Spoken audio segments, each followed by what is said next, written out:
Thank you. Please be seated. Prefect joke of the day is, how do crazy people get through the forest? They take the psychopath.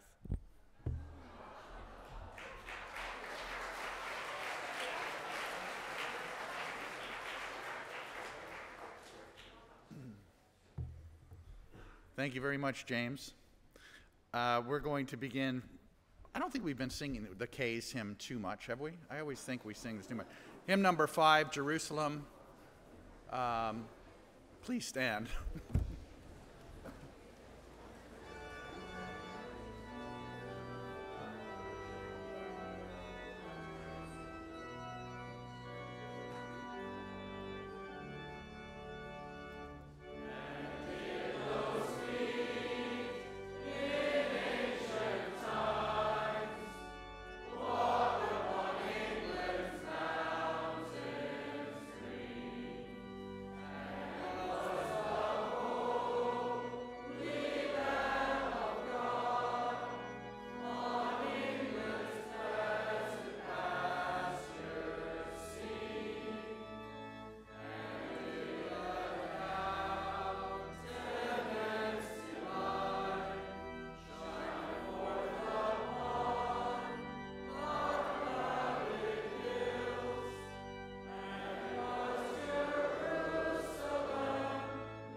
Thank you all. Please be seated.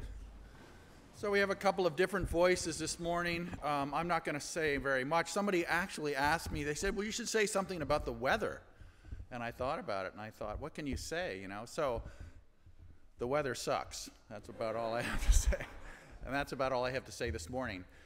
Naomi Stobart, who is a student here apparently, is going to, you know, a number of students every Monday and Wednesday head off to Acacia, which is a care facility just down the road for people with pretty severe Alzheimer's and dementia, and that has it's been an amazing experience and an amazing journey for many of us. And this is, I think tomorrow is Alzheimer's Awareness Day. Is it tomorrow, the one day? So Naomi always seems to take this on. It's a very important issue, and she's going to tell us about it now.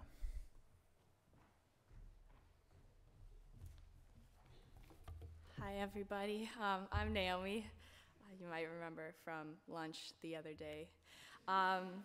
Last year at this time, I came up here alongside Victoria Schuster to talk about my personal connection to Alzheimer's.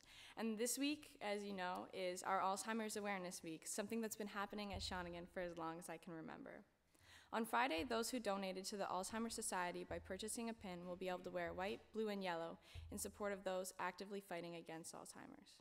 Often, Alzheimer's and dementia are confused for one and the same, so I'm going to define their relationship with an analogy I found. Dementia is to Alzheimer's is what shortness of breath is to asthma.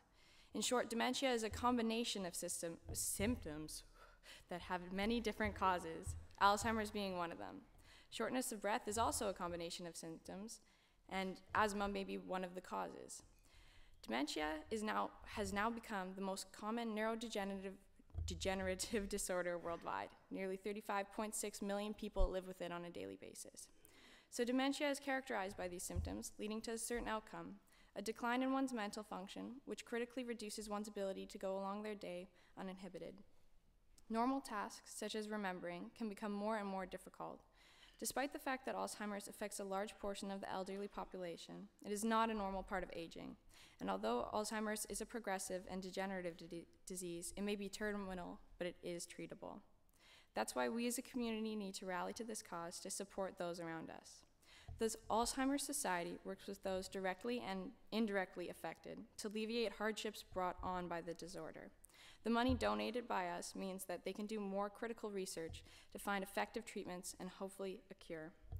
Whether you know it or not, many people around you have a connection to Alzheimer's in some way. Nearly 564,000 Canadians are living with dementia, and it is estimated by 2033 that the number will reach 1 million Canadians. Dementia is beginning to be seen as a worldwide health crisis as baby boomers around the world age. Personally, I may not be directly subjected to this debilitating disease, but it manages to manifest itself in a different way. It's that tight knot in the bottom of your stomach that I know my family feels as well. To know that my grandfather is fighting Alzheimer's and we can't change its course. It's a feeling of watching my mom put down the phone after talking to him and letting out a deep breath of worry she's been holding in. And it's the feeling of seeing this and not knowing how to comfort her or my grandfather. The collective pain embedded into my life because of seeing my family hurt is not something I believe I will ever acclimatize to. This little knot of worry in your stomach, this living in the shadow of fear, this sense of hopelessness, is what Alzheimer's Society wants to eliminate. To be able to alter an Alzheimer's diagnosis from being a life sentence is what we at Shawnigan are working towards when we have our Blue and White Day, a chance to make meaningful change on a global scale, so that I will be able to see my mom not tense up when she calls him, and that in the future no one will have to breathe out that much worry after a simple phone call. Shouldn't every person be able to see the value in a human life? Shouldn't we as a community not be able to stand by and watch people be in pain due to their diagnosis? This is a call for us. Our work today can not only change the course of a single life, but it can also change the course of our collective tomorrow. Thank you.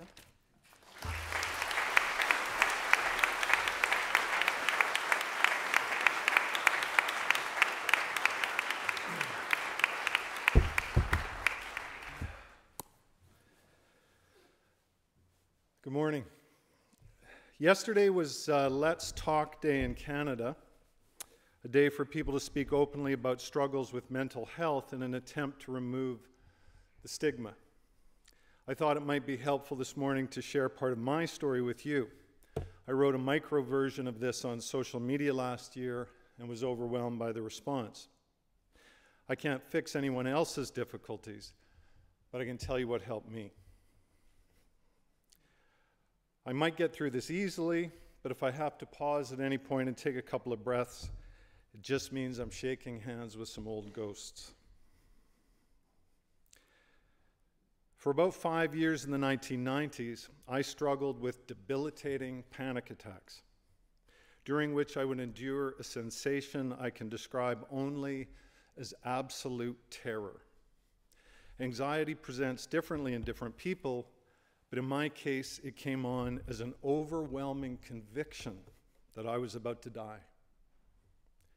Often the attacks pushed me to my knees because I had the sense that I was about to be struck from above, so the only safe place was down. People who have never experienced something like this may be tempted to think, but it's not real. It's all in your head. That's true. And so is every other experience you've ever had. When you stub your toe on a chair leg, it happens to your toe, but in your brain. An anxiety attack is as violent and disruptive as rolling nausea or profound grief or a fall down a flight of stairs. For me, it was like being pushed onto a horror movie midway ride. Only my body remained still, and I had no idea how long I would have to roar through the nightmare. Imagine for a moment the kind of full-force adrenaline rush that fans through your chest in the face of fear. Now imagine that same rush as a hurricane inside your head, and it just won't stop. Something teachers should probably understand is that when an attack hits, the person cannot process information.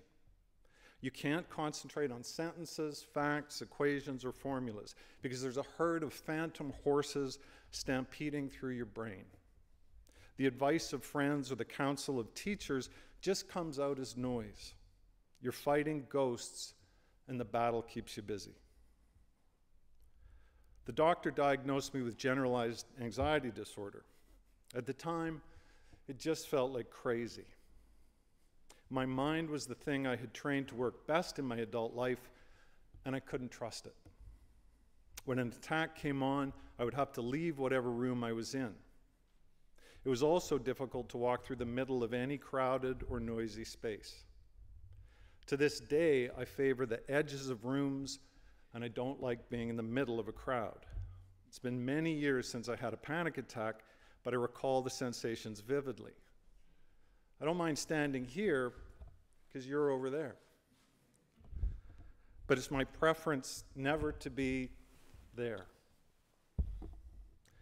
The symptoms could be controlled with medication, but the meds were just paper-thin skin between outward function and inner chaos.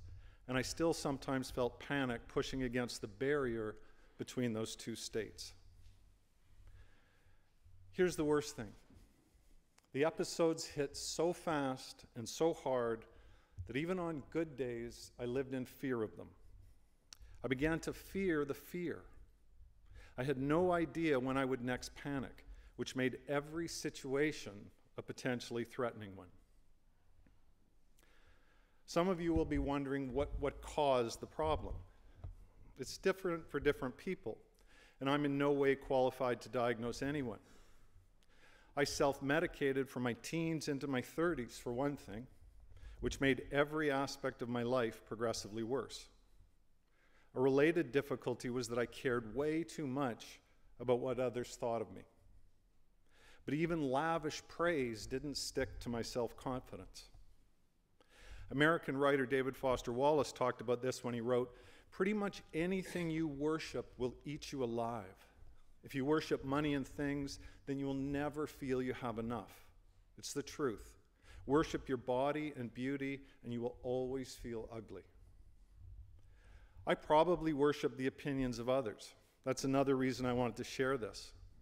The modern world has created a sense of a massive audience in your lives.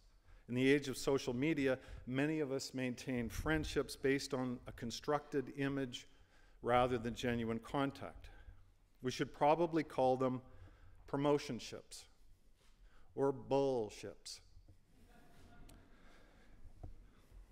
You also live in a world that places enormous emphasis on the marks you earn and the awards you win and the teams you make and the universities you qualify for. There's nothing inherently wrong with any of that, but the context of ambition and external reward can overshadow our fundamental need for self-acceptance. You have to take care of your invisible selves. The first requirement for healthy success in anything is to accept yourself where you are at this moment. When I was fighting through my problems, a friend gave me the Anxiety and Phobia Workbook. In one of the chapters, I found an exercise that can be applied to anxiety or any number of other difficulties. It's just 4 words. This too shall pass. When an attack came on, I would repeat that mantra. This too shall pass. All the other episodes had ended, so this one would end. This too shall pass.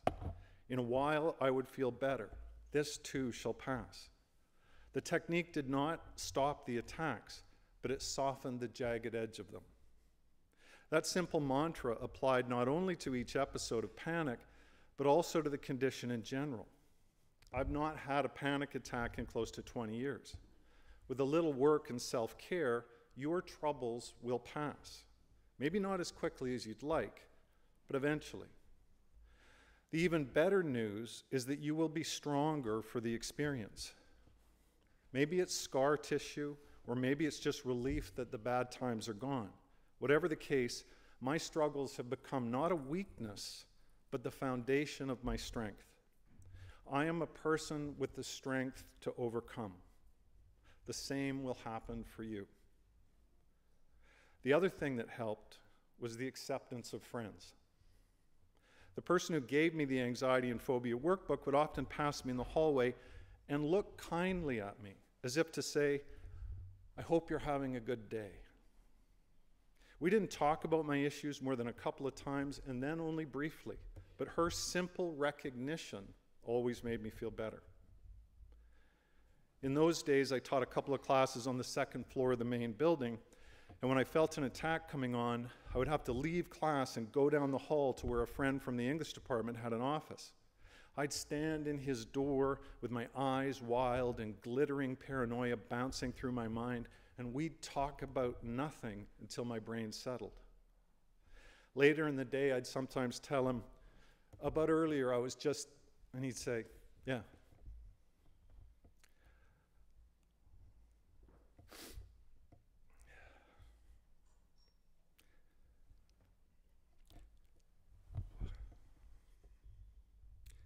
I cannot tell you what Mrs. Connolly did for me because I wouldn't get through it. Let's just say I owe her my life. Not because she pulled me from a ledge, but because she kept me on the ground. I sometimes think she owes me her success as a house director. She must have realized at some point, if I can handle him, I can deal with them. Never underestimate the strength you can provide another person by simply offering open acceptance and kind recognition. The compassion of people in my life helped me through my days. Any of us can provide support to people simply by accepting that the struggle is real. We live in a culture where we are encouraged to fix things. Sometimes the best tools are a closed mouth and an open heart. Years ago, I read something that I often pass along to students. The maturity begins the day we forgive our parents for being human. Mental health probably begins the day we forgive ourselves for being human. Talk to each other.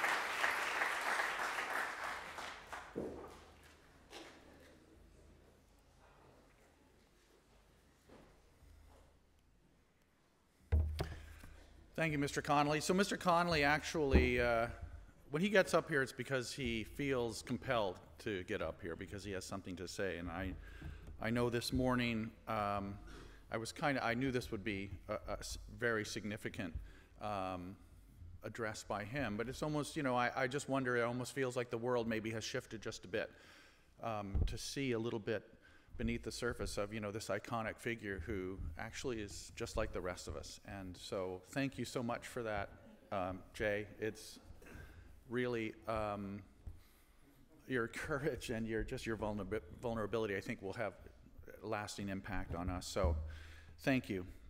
Our final hymn is hymn number 18, He Who Would Valiant Be. Please stand.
Thank you, Naomi. Thank you, Mr. Connolly. Thank you all. Have a wonderful, wonderful day, despite the sucky weather.